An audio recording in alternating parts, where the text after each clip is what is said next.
Nice to see you. Thank you for coming. So this lecture that I'm about to give you is going to seem ridiculous in 50 years. That might seem like a very strange way to start a lecture, but it is the truth. And if you leave this room agreeing with me, then I'll have achieved something today.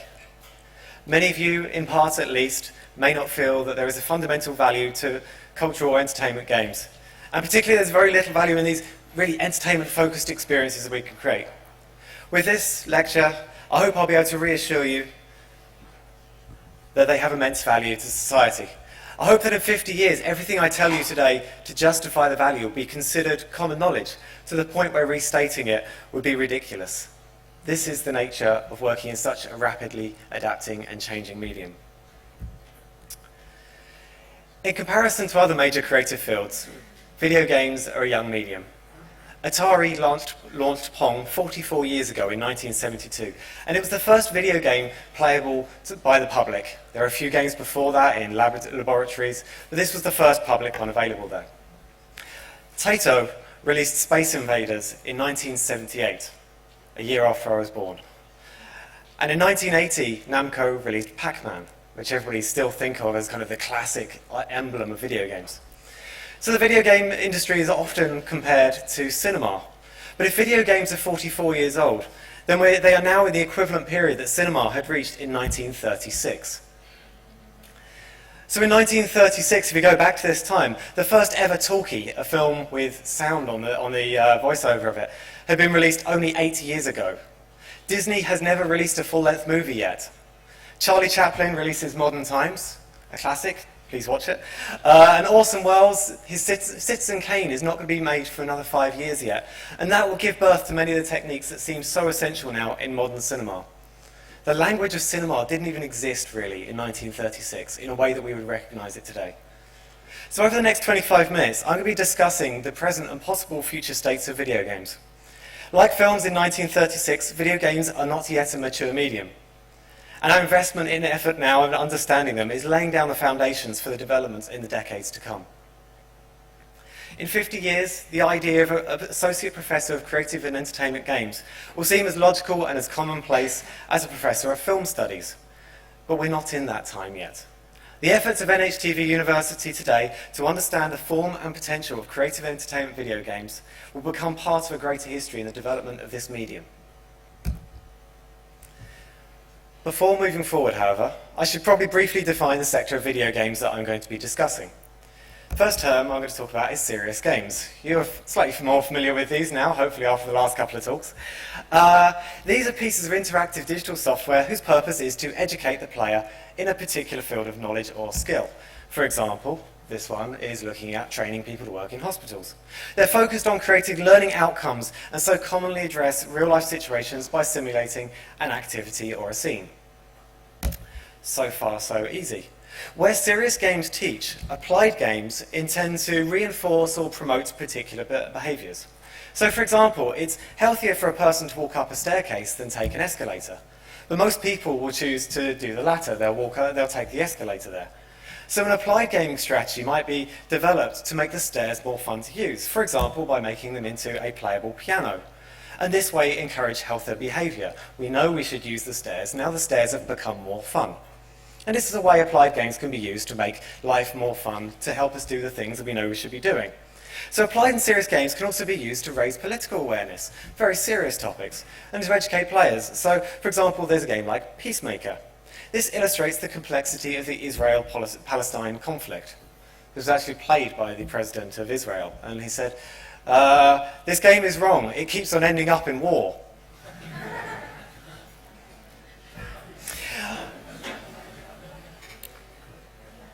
I love that.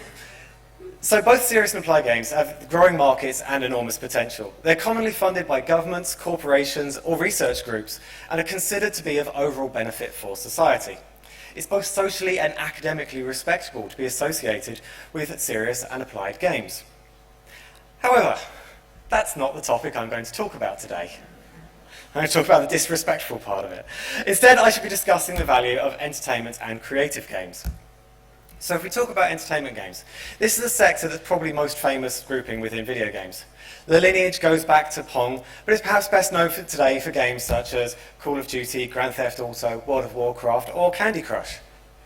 How many people have played Candy Crush in this room? That's not bad. You know, when I do the open day talks and things, that's actually, you've probably got a higher percentage of people in this room that have played Candy Crush than the people applying to study here. Now that's interesting.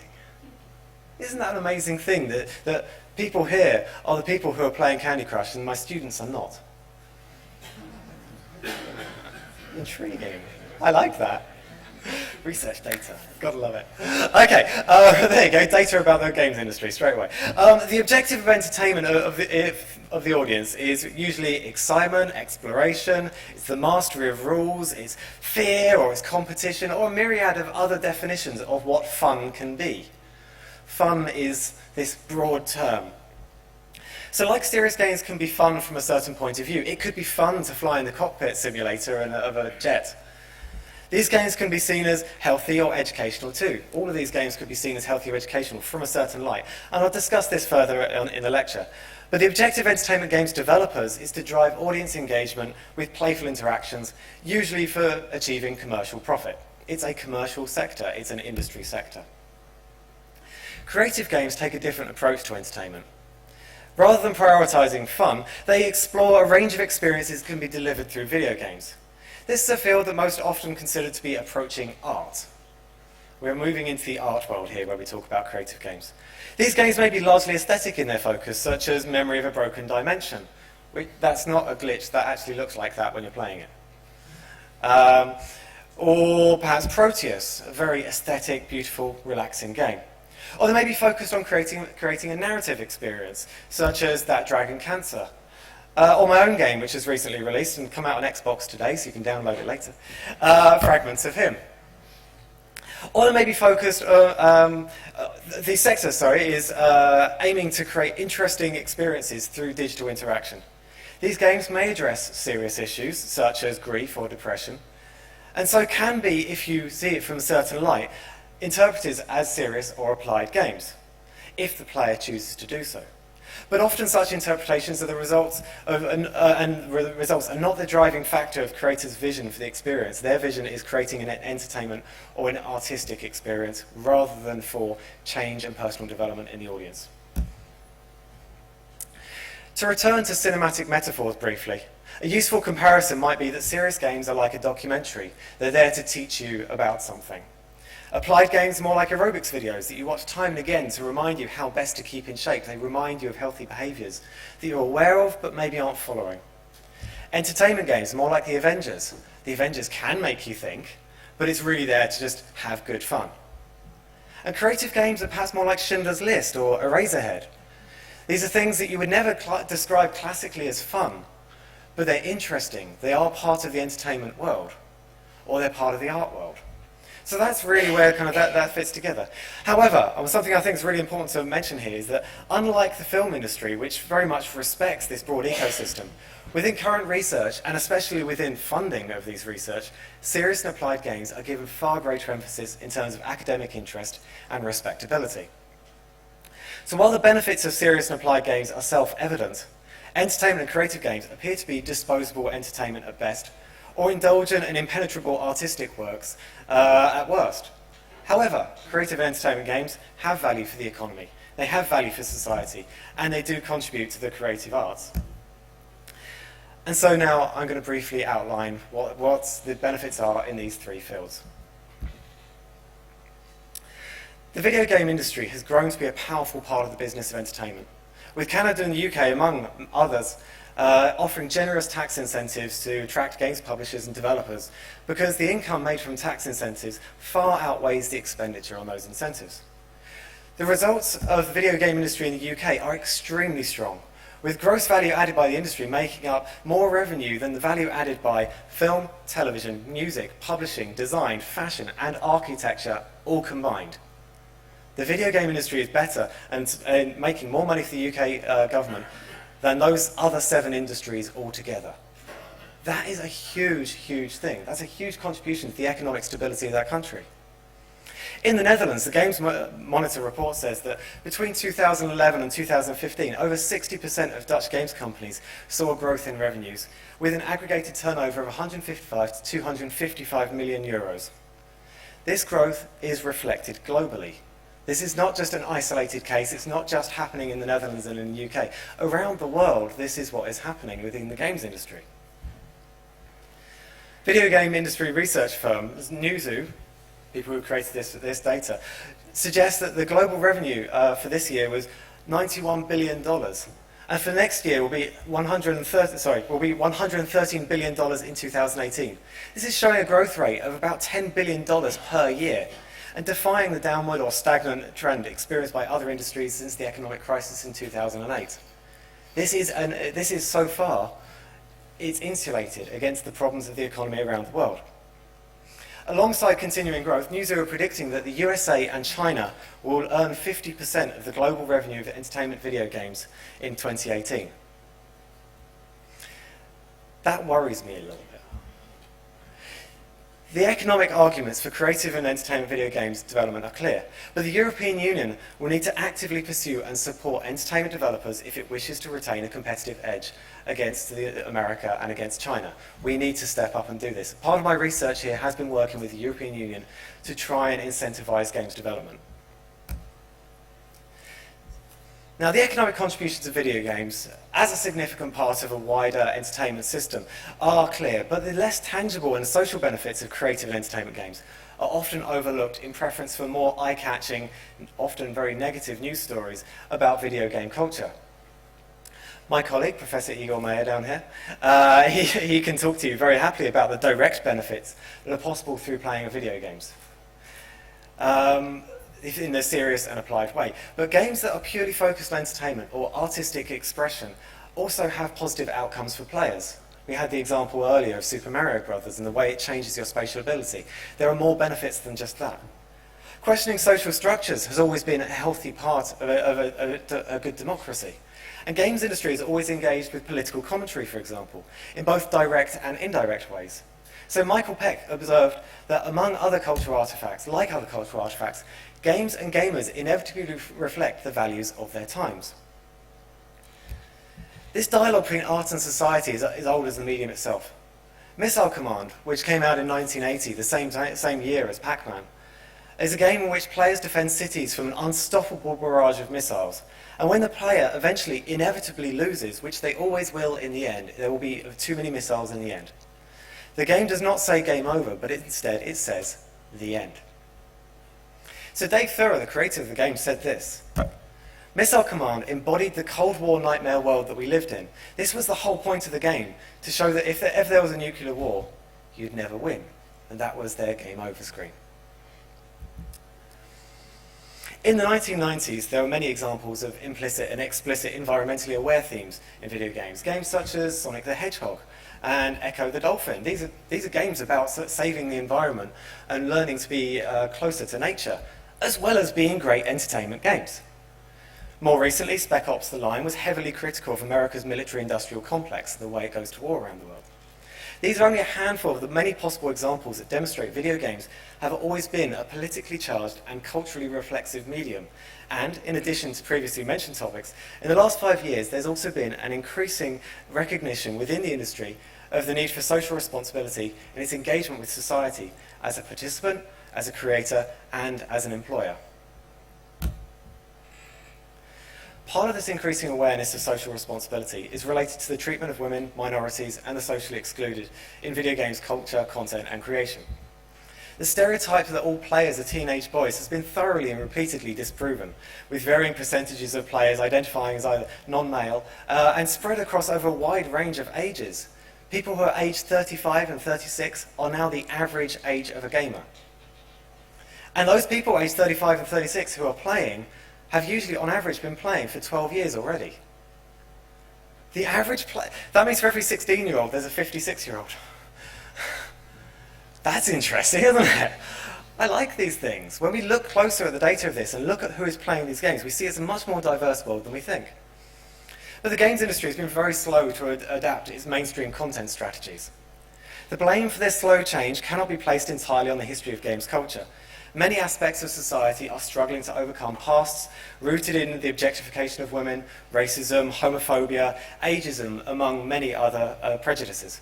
For example, the film industry, despite its comparative maturity compared to games, has also ongoing problems with prejudices, always casting men who are white of a certain age, and then younger women who are usually white as well. And these prejudices and stereotypes keep on repeating within the entertainment industries. So the video game industry is not alone in struggling with these. And this alignment with a social reticence to change does not excuse the video game industry. It only shows that we are not alone in facing a social legacy of an unjust past. Beyond the high-end, high-budget games, there are a growing number of individuals and small companies that are being empowered by free games development software that enables them to create video games without the needs for hundreds of staff or vast resources. These games, which are usually developed in independent companies called indies, with no ties to major publishers, or few ties sometimes, are exploring video games as a way of telling stories that are not commonly associated with the medium. My own game, Fragments of Him, was released on PC last month, and like I say, Xbox today. It features 4 characters. We've got 2 lead women, one of whom is above retirement age. It's got a bisexual man and his gay partner as lead characters in this.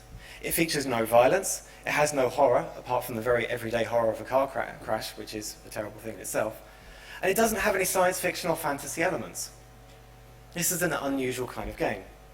Players walk alongside lead characters in a story of love, memories, and hope. The game culture and review website, Polygon, said that when the story of Fragments of Him reaches its emotional peak, it does so with a searing and opening humanity that connects the player with each of its characters, and fleetingly with the immensity of their desolation. The game has almost no features that make it classically a game experience. There are no puzzles. There are no challenges, there are no high scores. Instead, it's purely about experiencing a beautiful and engaging story. I think it's fair to say that this is not what most people typically think of as a video game. And when they think of the video game medium, they would not think of this kind of experience. But I think it is part of the medium's potential, part of that potential. It's amazing what we can do with this. I think games developers are beginning on this journey of exploring the expressive palette that films, and particularly independent cinema, have enjoyed for decades. But we are so early in that journey now. Sometimes a typical Hollywood leading man will be the best main character for a video game. That's going to happen. But I think there's an increasing awareness that other leading characters add different and unique situations for gameplay and for interactive experiences. The discussions of diversity in games are not going to be just restricted to games content, though. The video game development studios and their broader technology sector, this is a sector that has ongoing issues with representation of women, they are looking very carefully about how they are going to be addressing the limited number of women, the limited number of people of colour, especially people who are black, and people who are engaged with the development of software or occupying leadership positions within these companies. This is an ongoing challenge for us. These issues are complex and intersectional, requiring understanding of an improvement, how improvement can only come through addressing the problems of inequality from multiple perspectives. There are many things that make us up as individuals, and each of those factors needs to be balanced to create a more positive future for all of us. For the games industry to improve, we need to improve both conditions inside the games sector and in society, where early access to technology, marketing, and support for using that technology is usually directed to boys from a white, middle-class or upper-class family. Encouraging and supporting access for all, and to allow more people into the industry if they choose to do so, I think has to be something that all of us want for the future of this industry. Where social mobility is high and all society is going to benefit from the higher standards of living. Although these challenges are big, the game industry needs to play its part outside and inside of its offices. Today's action and fast-paced games will continue to exist, and I'm really looking forward to playing those in the future. I love these games. The games like Destiny and The Division and Assassin's Creed, they're a hell of a lot of fun. But in the years and decades to come, we're going to see an increase in other uses of interactive digital media for more nuanced forms of entertainment. And I'm very much looking forward to playing those too. I want to see how we expand with games, keeping all the strengths we've got and building on the weaknesses we have. This is the future of games. Things that are driven by mechanics, things that are driven by stories, things that are driven by stuff we have not even imagined yet. That's where the future's going to be. By increasingly featuring diverse casts and situations, video games are beginning to promote some positive attitudes towards tolerance in society. But games still bear the stigma of being a physically unhealthy activity for players. There's this stereotype that persists about obese gamers who rarely get any exercise. Now, there's a meta-study by Anton Lager and Sven Brumberg that found that the available and longitudinal studies, there we go, the studies of video game playing and being overweight do not support a link. Their review of 30 game studies frequently revealed actually how far the public's perception of video games is removed from the reality of it. Looking to the future, the effect of games on players will need further investigation.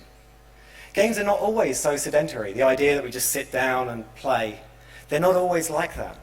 There have been and continue to be many successful video game franchises that base their gameplay on physical movement. Games such as the highly popular Just Dance series by Ubisoft require players to perform what are often quite strenuous routines. Has anybody ever played this? Hopefully a few people. Has anybody been absolutely exhausted by this afterwards? Yep, same number of hands, good. And those games are not alone. There are many games like this, and they're a lot of fun. However, I think it would be disingenuous to say that such exertions are typically demanded by creative entertainment games. The majority are still sitting down playing with a pad. Nonetheless, academic studies at the moment suggest that as part of a balanced lifestyle, sedentary traditional video games pose no health risk. That's kind of interesting. Again, these perceptions of what games are like are not like the reality of it. However, it would be remiss to not recognize that video game playing can have negative consequences for the lives of players. When taken to excess, playing of games can have similarities to addiction. In a review of the research on video game addiction, Kuss and Griffiths cite both the cohesion and the many subsequent limitations of research in this field. As Lager and Bremberg found, there is no link from video games to obesity. But this does not mean that games cannot be a factor in ill health when combined with other social influences, such as poverty, unemployment, drug addiction, and other causes of social exclusion. Our social existence is not defined by one factor alone, and analysing these problems that video games have is in a non-intersectional way of just going, video games are the problem, will not solve the problem. Video games can be part of a problem as a wider thing, but we need to look at the whole world that they exist within. In fact, going back to Marx's work, we need to look at the context to understand how video games function like this. So although it would not be wise to argue that video games are the sole cause of social problems, it would be equally problematic to assert that they can never exacerbate social problems. The social responsibility of the video game industry is an area in which improvement is happening, but there is definitely still progress to be made. On a positive note, while studies of video games are inconclusive concerning addictive qualities and there is no correlation with obesity, there is strong support for video game and computer game playing giving positive effects on cognitive abilities, which is nice. Games can make you smarter. This area is predominantly explored through the lens of applied and serious games, but there is research that shows that entertainment games also bring significant benefits to players. Whilst playing entertainment video games, players improve significantly more than control participants in executive control functions, such as task switching, working memory, visual short-term memory, and reasoning. Even without using applied and serious game strategies, creative entertainment video games do bring valuable benefits to their players. The benefits of maintaining active cognitive processes are obvious on a personal and social level, and entertainment video games have been consistently proven to deliver this. Moving on from those aspects of it, I think we do have to talk about one subject, which is a problem that throughout their history, there have been persistent questions about the thematic content of video games, especially in regard to their frequent use of extreme violence. Unfortunately, research in this area has been consistently problematic.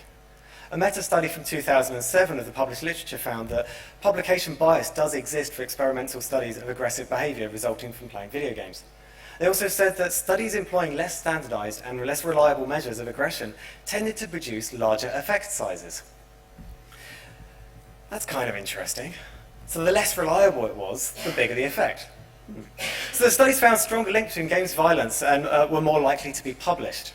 There you go, games make you violent, let's publish that more. It's a more interesting story. And those with weaker research methodology tended to show that the link was stronger compared to the better studies, suggesting that the link between video game playing and the real-world violence is tenuous at best. It's difficult to say. The publication bias makes a balanced view of this area very, very challenging.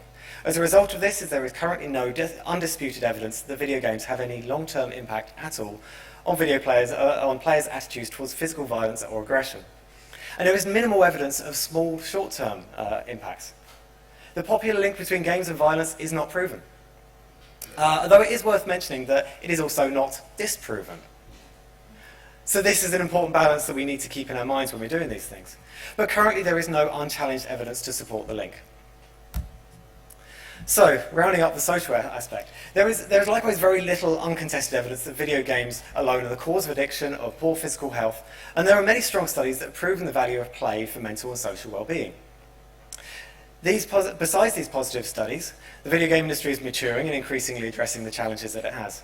So from the perspective of society, with the blinkers of outdated stereotypes being removed, there is no societal reason to withhold support for the entertainment and creative video games industry. And there are many areas in which further research can benefit its development. The cultural sector is another field in which video games are making their presence known. Like other creative and artistic media, video games are taking their place in galleries and at arts festivals. Discussions about the controversial artistic and cultural value of mass entertainment are not new. In 1962, W.H. Auden wrote that what the mass media offers is not popular art, but entertainment which is intended to be consumed like food, forgotten, and replaced with a new dish. This is bad for everyone. The majority lose all genuine taste of their own, and the minority become cultural snobs. I like Auden. It's fun stuff. Depending on your perspective, a multi-billion-dollar franchise such as Grand Theft Auto can be seen as pure entertainment, it can be seen as an artwork, or it can even be used as a platform for generating new art. Photographer Phil Rose used the landscapes of Grand Theft Auto 5 as a location for a shoot, creating artworks from within the video game world itself. These images on the screen were not inspired by the game, they were taken inside the game. This is not him going, oh, I'm going to try and find somewhere that looks like that video game. He's taken screenshots, he's posed them, he's composed them, he's then put them out and edited them. These are shots from inside a video game. These are what games look like today. That's wonderful. Look where we've got to with how beautiful these things can be. Similarly, Minecraft has been exhibited at MoMA in New York and at many other international galleries. It's been sitting there on the wall alongside institutionally accepted works of art. This distance between mass media and entertainment and fine art is increasingly just a matter of perspective. And video games and culture are at the center of this discussion. And this is the place where other creative industries, such as the fashion world, films, and music, have been in these places before. Rock music and films can now be thought of as art, but video games are still on that precipice of acceptance. I think it's going to happen. In 50 years, it's likely that that everything I'm talking about today, this debate, is going to seem incredibly antiquated. Any doubts that video games can be art, when done well, when done with perspective, will seem so very old-fashioned. Personally, I think the gameplay mechanics and balance in Pac-Man is a work of art. And if you're minded to understand games mechanics, that is a work of art. The balance in those ghosts and how they chase you is brilliant. Look it up on Wikipedia. It's great. Alongside the biggest hits, there are smaller creative games that are more conventionally artistic in their nature. Games like That Dragon Cancer tells the story of its creators, Ryan and Amy Green, whose son was dying of cancer while they're making the game. The game deals with the themes of love and loss and religious faith. That Dragon Cancer uses interactions of video games to create an immersive and emotionally realistic sense of their lives of the creators as their son's health waned. My own game, Fragments of Him, is an aesthetic and emotional experience dealing with love and loss, rather than aiming to be conventionally fun. These kinds of experiences are closer in their audience appeal to theatrical or cinematic dramas than they are perhaps to what we might call traditional video games. They're exploring the edges of what a video game is or can be, and the center remains there, but the borders are being explored in interesting and exciting ways. Video games are similarly influencing music, literature, and even theatre. From hip-hop samples to sold-out performances of video game soundtracks by full classical orchestras, creative entertainment video games have already reached a point of significance in musical culture. There are orchestras touring the world playing the themes from Super Mario Bros. And Legend of Zelda. And these are doing sellout performances. This is an amazing, healthy part of video game culture and how it interacts with society around it. These things are brilliant. Very, very interesting experiences. And literary writers have been actively experimenting with games since their first appearance of Choose Your Own Adventure books. Does anybody remember this stuff? Yeah? A few heads nodding in the audience, excellent. This happened in 1979, this book came out. In modern games, we've got things like 80 Days, which is an exploration of a video game genre called interactive fiction, or IF for short. And this is taking a modern spin on a classical work of literature. In theatre, projected backdrops are animated using video game technologies, and motion capture performances are bringing together humans into the foreground again of video game entertainment and storytelling. Virtual reality is likely to make this link even stronger, where 360-degree performances are needed to satisfy the medium's requirements. Humans are becoming the center part of these games again, and as we get to the point where we can create photorealistic worlds, again it's going to come back to what we do in those worlds and how we feel in those worlds. The experience of play is going to be the defining part, that human connection. Additionally, and obviously, most obviously, cinema and television effects industry are benefiting from the co-investment of time from the video game sector. There are also stylistic cross-pollination in camera angles, movements, action sequence choreography, and many more. These examples are evidence of a healthy exchange between video games and cinema. This is Quantum Break. The person who did the facial animation setup for this actually is one of our colleagues here who now teaches at IGAD. Many artists are already choosing the video game medium to express themselves, and this choice is only going to become more common in the future. The techniques and technologies of game production are becoming accessible to creators with little knowledge of the technical realm, meaning that digital arts is increasingly a commonplace mode of cultural expression, and will build on its emerging status as a creative industry in its own right. So I think it's fair to say that we're at a tipping point in the history of video games. Their value as training and educational tools, such as my colleagues talk about here, and their value as a contribution to society as purely creative or entertainment products has been much more controversial, I think. As I stated at the beginning of this lecture, in 50 years it will probably seem ridiculous that today's talk was necessary. The value that I've discussed today will be self-evident. I'd like to thank the NHTV's Executive Board. Thank you, hi, Nico. And the Dean of the Academy of Digital Entertainment, Daphne, for their foresight in recognising the value of research into the creative and entertainment video game sector, especially because it's a challenging field in which to get institutional recognition at this time. However, the cultural tipping point is being followed only very slowly by research funding bodies. Relying purely on market forces to support research is a flawed and short-sighted solution. If the Netherlands and Europe want to have a place in the future of this valuable creative and entertainment games sector, they must directly fund research that supports the sector. And as such, funding is largely absent. The funding groups that I've been applying to have been looking through applied and serious games. NHTV, I think, has taken a huge step in supporting the future development of creative and entertainment video games, and I hope that public funding bodies will follow this leadership. NHTV has also taken a step to support diversity in technology industries. With NHTV's support, I'm regularly asked to address conferences and companies on equal treatment and opportunities in all genders, orientations, minorities, and the socially excluded in our industry.